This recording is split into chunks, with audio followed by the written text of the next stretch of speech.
Tudo bem, pessoal? Hoje comentários sobre First Blood, Rambo, Programado para Matar, filme de 1982, dirigido por Ted Kotcheff. Vou trazer essa crítica para o canal porque eu acabei de ler o livro do David Morrow. Sempre tive essa curiosidade, coloquei como uma prioridade recentemente e eu vou falar para vocês o seguinte. Na esmagadora maioria dos casos, o discurso parece pronto, de que o filme nunca vai ser tão bom como o livro base. Nesse caso aqui, eu considero que todas as modificações e decisões tomadas em Rambo tornam o filme melhor do que o livro, porque você vai ampliar a discussão desde o veterano de guerra desamparado pelo governo até a espécie de jogo gato e rato que é proposta. Para quem não sabe, Rambo tem uma das histórias de produção mais curiosas da década de 70, década de 80. Vou tentar trazer um resumo aqui, porque eu acho que vale a pena. O livro é de 72, logo foi comprado pela Columbia. A Columbia, já que existiu o trauma e a ferida da Guerra do Vietnã aberta, depois nesse processo que existiu no governo Ford, que levava em conta a saída dos Estados Unidos do Vietnã, o caso Watergate, esse processo de reconciliação, a Columbia decidiu não avançar com o projeto porque seria extremamente polêmico. A Warner acabou pegando o roteiro de Rambo, ofereceu o papel para o Clint Eastwood, Robert De Niro, Al Pacino. Quando Sidney Pollack foi confirmado como diretor e o Steve McQueen seria o protagonista e existia já toda uma estrutura montada para gravar o filme com o Steve McQueen, o Sidney Pollack considerou que o ator estava velho demais para o papel. O projeto então foi mais uma vez engavetado, trocava de produtor, trocava de distribuidora, até que a Cara Louco comprou os direitos de Rambo e tomou duas decisões. Primeira, colocar o Ted Kotcheff na direção, o Ted que já havia participado de discussões criativas sobre Rambo, especialmente no período que a Warner tinha o roteiro. E a outra grande decisão foi chamar o Stallone, porque o Stallone ele já tinha o prestígio da franquia Rocky. O Stallone tinha conseguido criar um interesse não só no primeiro filme de Rocky, mas também nas sequências. Isso deu a ele um grande poder de decisão no roteiro e de mudanças na história. Pessoal, para avançar na discussão, eu preciso deixar a partir de agora um aviso de spoilers, tá bom? Se você nunca assistiu Rambo, eu recomendo colocar na sua lista, quem sabe assistir quando possível, certo?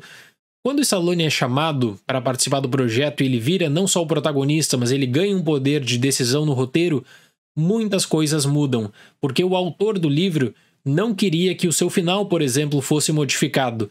Com o Stallone na produção, aí o Stallone começa a mediar uma possível troca não só no final, mas também em características do personagem principal. Você vai ter uma integração do passado traumático da Guerra do Vietnã, de feridas abertas, de uma pessoa que não tem o suporte do governo dos Estados Unidos que está numa cidade, dessa perseguição que é construída e uma mudança especialmente na questão das mortes, porque no livro, Rambo é um psicopata que atira para matar. No filme, isso é abordado de uma outra maneira. Então eu realmente acredito que Rambo marca a época não só como um dos grandes filmes de ação dos anos 80, referenciado até hoje, fonte de inspiração até hoje, mas também como um bom exemplo de filme que consegue adaptar um livro complexo e se torna melhor que esse material base. Rambo, interpretado por Stallone, é um veterano da Guerra do Vietnã que passa pela pequena cidade de Hope, no estado de Washington, atrás de um antigo parceiro. Ele é abordado pelo xerife local, interpretado por Brian Dennehy, que considera a presença dele indesejada. Após Rambo ser preso e fugir, uma grande caçada envolve a polícia local, a Guarda Nacional, enquanto o coronel Sam Troutman, interpretado por Richard Crenna, antigo chefe de Rambo, tenta explicar a dimensão do perigo. O contexto do livro torna Rambo extremamente relevante para o período de lançamento no começo dos anos 80, quando já existia a preocupação da administração Carter anterior, da administração Reagan, sobre o que fazer com o veterano de guerra, o veterano que passou por um trauma no Vietnã e que parecia desamparado pelo próprio governo. Ele tinha de lidar de forma calada, portanto, com os seus próprios traumas. E de vez em quando eu ouço o seguinte, quando alguém fala sobre Rambo, a circunstância gerada para iniciar uma perseguição não é convincente, não é forte o suficiente. E por mais que essa situação sim possa parecer exagerada, as mudanças pensadas pelo Stallone tornam a produção também mais relevante quando você tem um alinhamento direto do trauma da guerra com aquela perseguição montada pela polícia local. E esse recurso é bem sucedido quando você tem várias informações sobre o passado de Rambo de forma extremamente direta. Sem perder muito tempo, você tem mais ou menos a noção do que ele viveu no Vietnã e coloca isso para consideração. Nesse sentido, a figura do coronel Troutman como mediador representa uma alegoria do comando do exército, que molda os soldados para o combate, visando remover a parte humana para pensar apenas numa pessoa disposta a cumprir e executar qualquer tipo de ordem no maquinário de guerra dos Estados Unidos. Como eu disse, a história de produção ela é curiosa e tem mais um caso que eu acredito que vale a pena ser mencionado. O corte inicial de Rambo tinha mais de 3 horas de duração, porque tanto o Stallone como o diretor tinham fechado um acordo para trazer para o filme todas as situações descritas no livro. E aí o Stallone lembra que quando ele viu o corte inicial pensou o seguinte: não vai dar para lançar isso aqui no cinema. O empresário do Stallone, que estava junto na sessão, falou para ele o seguinte: o que nós vamos fazer com esse filme? O Stallone lembra em entrevistas que ele cogitou comprar os direitos de Rambo porque ele pensou que poderia ser um ponto extremamente negativo da sua carreira, mas chegou em um acordo com os produtores de trazer um filme mais ágil. O filme foi cortado para 1h30 de duração apenas. E vou falar para vocês, eles atingiram em cheio o objetivo de criar um filme dinâmico e ágil. Nós temos aqui um dos melhores longas de ação de 90 minutos. E sempre que eu assisto Rambo, eu penso que de certo modo existe um comentário sobre a própria guerra do Vietnã.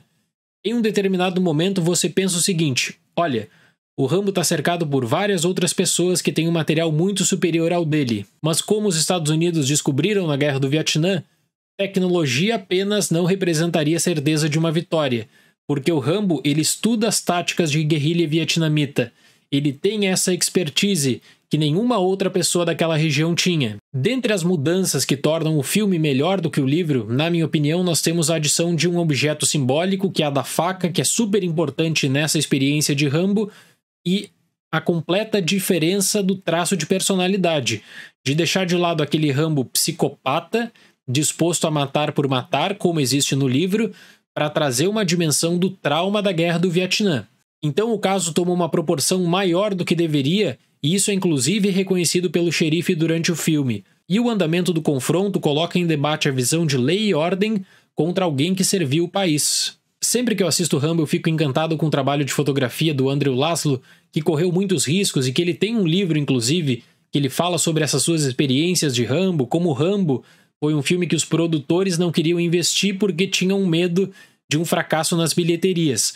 E aí o Andrew tinha que superar a falta de investimento com criatividade. Mesmo assim, as cenas finais me afastam um pouco do filme pela indefinição, porque a situação é extremamente complexa. No livro, o Rambo morre, e no filme, isso não foi aproveitado porque a sessão de teste organizada pela produtora indicou que o público queria que Rambo sobrevivesse. E aí eu penso que o final do filme deixa para depois qualquer tipo de consideração, e a situação era muito complexa, a situação merecia uma discussão extra. Por que isso? Porque o Stallone já tinha a marca de uma franquia bem sucedida que era a Rocky. No mesmo ano de 82, por exemplo, Rocky 3 foi lançado, e eu já fiz essa crítica aqui no canal. E aí eu penso que o final do filme necessitava de um desenvolvimento um pouco maior. Tudo bem, a porta fica aberta para uma continuação, que viraria uma grande franquia de sucesso que é Rambo, mas algo mais concreto tinha que ser mencionado, porque é uma ruptura definitiva do livro. Porque o roteiro foi todo articulado para um final onde o Rambo morreria. Seria um filme apenas, adaptação do livro, ponto final. A porta fica aberta para continuação com o feedback da sessão de teste. Tudo bem, mas eu realmente sinto falta de algo a mais. Para Rambo, eu dou nota 8. Quando eu comecei a fazer a série de críticas da franquia Rocky aqui no canal, recebi muitos comentários de pessoas pedindo também a análise da franquia Rambo, e eu vou fazer todos os comentários também aos poucos. Tá bom, pessoal? Muito obrigado pela atenção, até mais e tchau!